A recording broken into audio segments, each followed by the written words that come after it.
Sometimes when you install your floor after you trim, it can be a tad challenging. But hey, I love a good challenge. Like this particular spot here, I had two doors really close together, and in this part, the floor is running on a 45-degree angle, so I kind of had to start at the back and work my way forward.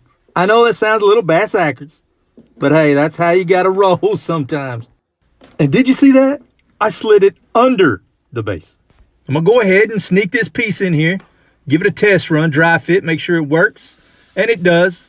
As you saw, I used some glue. This is a glue assist per the manufacturer's recommendation. As you see there, I had a GRK screw. I used them where I couldn't get the nailer in, pre-drilled, fastened it down. But this is a solid 3/4 inch hickory floor. That means it is fastened everywhere. It's not a floating floor. No, it's solid hardwood, man. I know this is not the only way to do it, but this is the way I prefer to do it. Just don't be busting my balls about it, man. Come on.